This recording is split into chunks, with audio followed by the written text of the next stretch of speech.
नमस्कार, good morning India में आपका स्वागत है। मैं हूं अदिति राजपूत। जैसे जैसे कोरोना के मामले कम होते जा रहे हैं, व्यापारी वर्ग जो है वो लगातार इंतजार कर रहा है। लंबा वक्त हो गया है लॉकडाउन का और अब लॉकडाउन में ढील देना शुरू हो रहा है। कई राज्यों में आज से लॉकडाउन में कई तरह की रियायतें दी गई हैं। दिल्ली की अगर बात करें तो ऑड इवन आधार पर बाजार और शॉपिंग मॉल खुलने जा रहे हैं। दिल्ली में बाजार और मॉल के जो है वो सुबह 10 बजे से रात के 8 बजे तक खुलेंगे। इसके अलावा 50% क्षमता के साथ दिल्ली मेट्रो भी शुरू हो गई है। निजी दफ्तर जो है वहां पर 50% क्षमता के साथ काम शुरू हो जाएगा, यानी कि वहां पर भी अब आवाजाही लोगों की शुरू हो जाएगी। महाराष्ट्र की अगर बात करें तो 5 स्तरीय अनलॉक यहां पर किया गया है। 18 जिलों में पूरी छूट दी गई है। इसके अलावा मुंबई में बेस्ट की बसें भी चल पड़ी है, रेस्टोरेंट खुल गए हैं, जिम खुल गए हैं, फिल्म शूटिंग की भी इजाजत दे दी गई है। मुंबई में आम जनता के लिए फिलहाल लोकल ट्रेन सेवा को शुरू नहीं किया गया है। उत्तर प्रदेश की अगर बात करें तो 71 जिलों में कोरोना कर्फ्यू खत्म कर दिया गया है, लेकिन लखनऊ, मेरठ, सहारनपुर, गोरखपुर में जनता कर्फ्यू फिलहाल जारी है। हरियाणा की बात करें तो कुछ रियायतों के साथ यहां पर 14 जून तक अनलॉक रहेगा। हरियाणा में 50% के साथ रेस्टोरेंट और बारों को खोल दिया गया है। हरियाणा में सुबह 10 बजे से रात 8 बजे तक रेस्टोरेंट और बार को इजाजत दे दी गई है।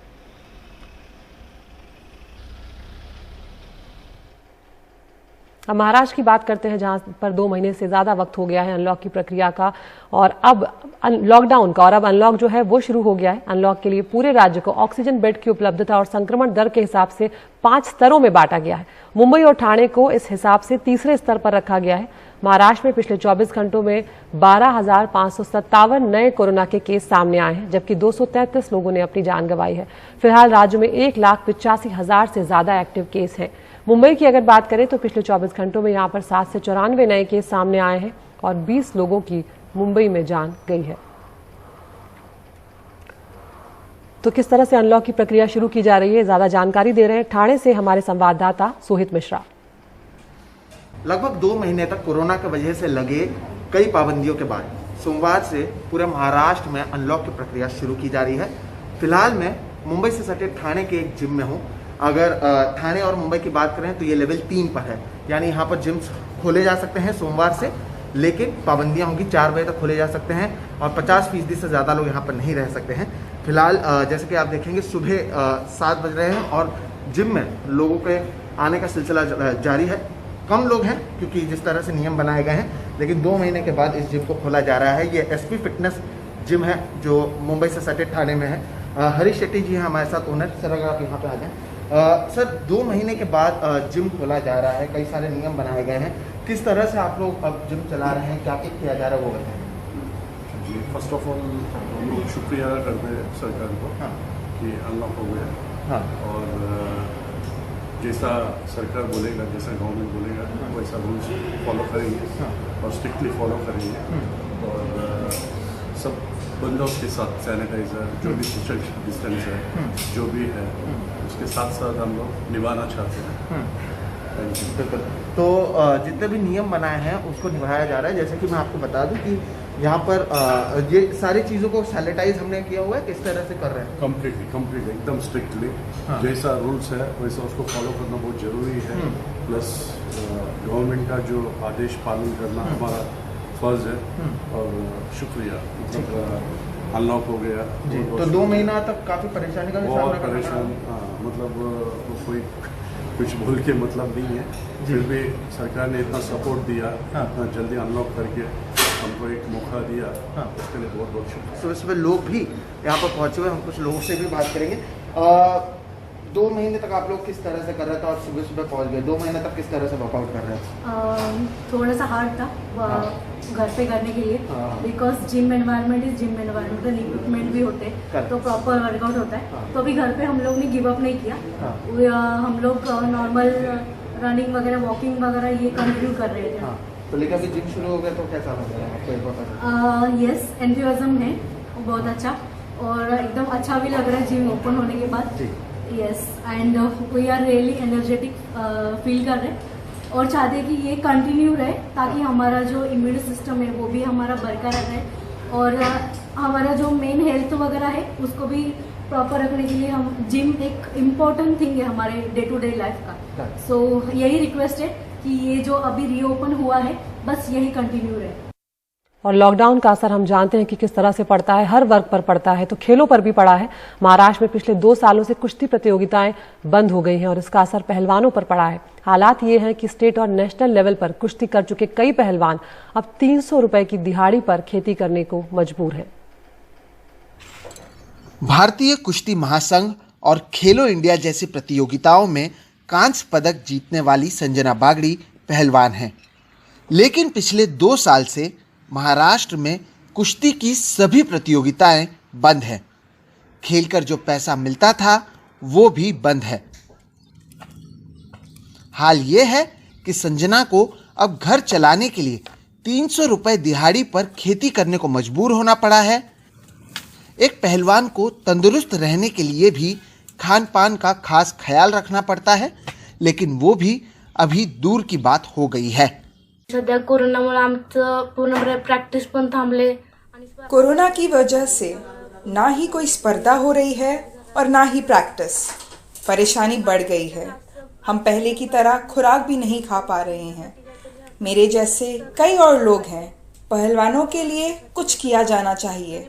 बहुत गरीब परिवार से आते हैं। कई लोग जो पहलवान थे वो अब खेतों में काम कर रहे हैं। पहलवानकी करायची हे आल्या अडचण आल्या। संजना का परिवार सांगली जिले के मेरज तालुका के तुंग गांव से आता है।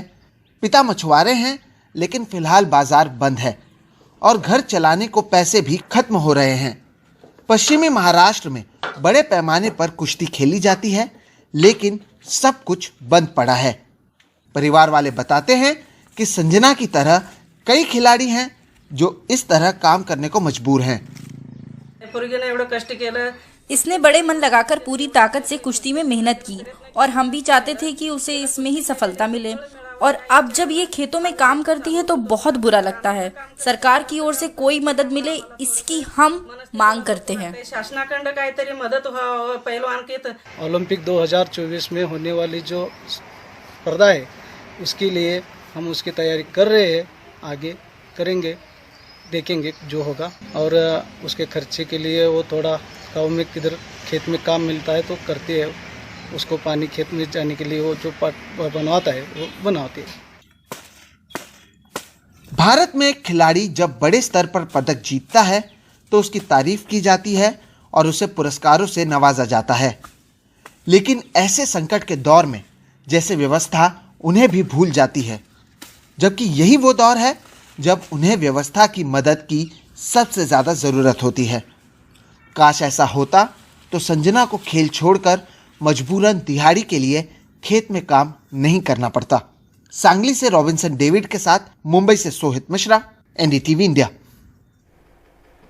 और दिल्ली में भी आज से कोरोना गाइडलाइंस का पालन करते हुए अनलॉक की प्रक्रिया शुरू की गई है। अनलॉक के तहत दिल्ली में अब बाजार, मॉल, शॉपिंग कॉम्प्लेक्स और शराब की दुकानें ऑड इवन के आधार पर खुल गई हैं।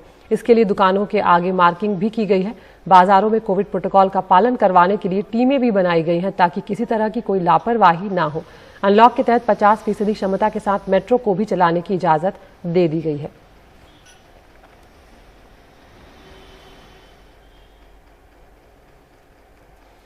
और दिल्ली में कोरोना के मामलों में कमी होने के साथ साथ आज से अब जो अनलॉक का दूसरा चरण शुरू हुआ है, दुकानें ऑड इवन के तहत खुली भी हैं। दिल्ली पुलिस ने दुकानों की मार्किंग की है और दुकानदारों को कोरोना नियमों के पालन करने को कहा गया है। 2 महीने बाद बाजार और मॉल खुल रहे हैं। कारोबारी जो है, व्यापारी वर्ग जो है वो खासा परेशान था।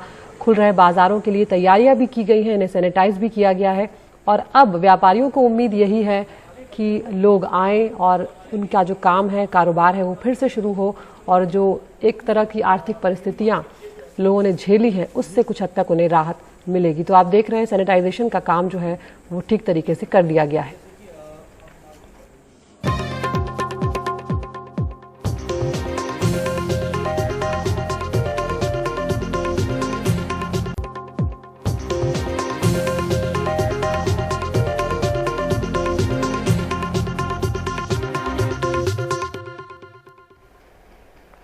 सोशल मीडिया किस तरह से लोगों के जीवन पर हावी है, इसके कई उदाहरण देखने को मिलते हैं। कई बार ट्रोल होने के चलते लोग परेशान हो जाते हैं और कई बड़े कदम तक उठा लेते हैं।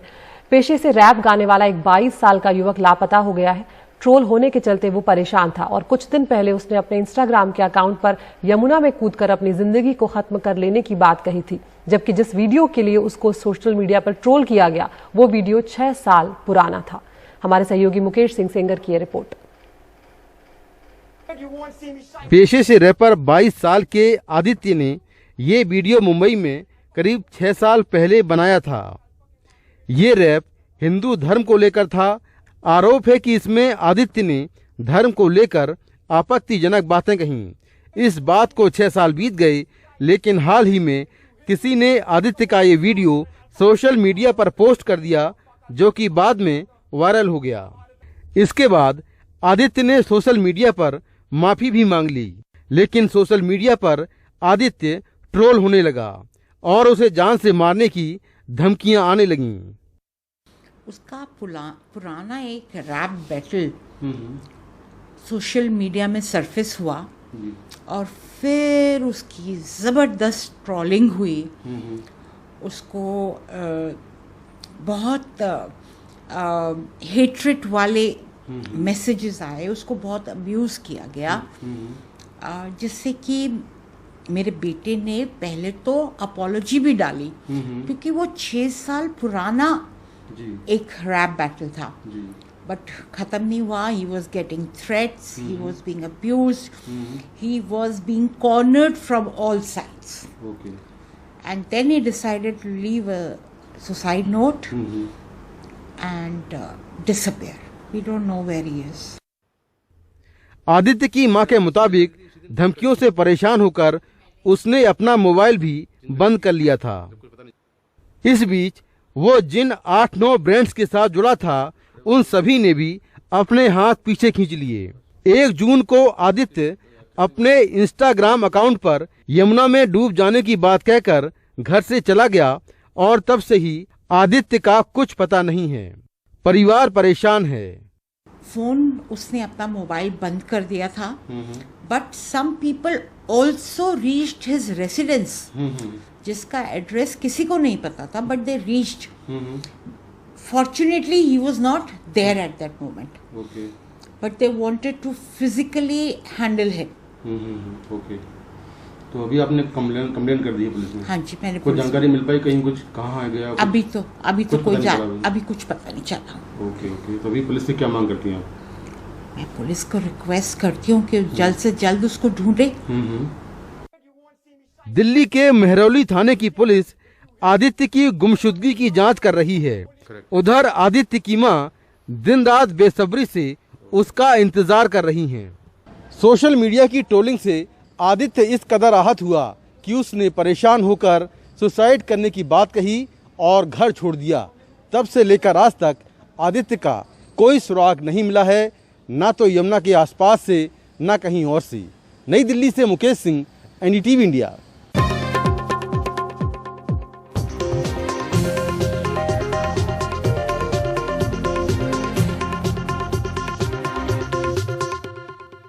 और अब गुड मॉर्निंग इंडिया में वक्त हो गया है टॉप न्यूज का। तो सबसे पहली खबर है, आज दिल्ली मुंबई समेत देश के बड़े हिस्सों में आज से अनलॉक शुरू हो गया है। दिल्ली में जहां मेट्रो शुरू हो गई है, वहीं मुंबई में बेस्ट की बसें भी अब शुरू हो गई हैं। दूसरी खबर जो है वो उत्तर प्रदेश को लेकर है, जहां पर प्रधानमंत्री आवास पर अब बीजेपी की मंत्रणा शुरू हुई है, जो आगामी विधानसभा चुनाव आ रहे हैं उसको लेकर। तीसरी खबर, एक रिसर्च में दावा किया गया है कि कोवैक्सीन से ज्यादा एंटीबॉडीज बनाती है कोविशील्ड वैक्सीन। चौथी खबर, दिल्ली एम्स में आज से बच्चों के लिए कोवैक्सीन वैक्सीन का जो ट्रायल है वो शुरू हो गया है। और पांचवी खबर है, दिल्ली में पेट्रोल 95 रुपए के पार हो गया है। 6 राज्यों में ये कीमत जो है ये 100 के भी पार जा चुकी है। तो इन 5 खबरों में से वो कौन सी खबर है जो आप देखना चाहते हैं, एनडीटीवी इंडिया के यूट्यूब पर जाके उसे चुनें। उस खबर को हम आपको विस्तार से एनडीटीवी इंडिया और उसके यूट्यूब चैनल पर दिखाएंगे। गुड मॉर्निंग इंडिया में इतना ही। नमस्कार।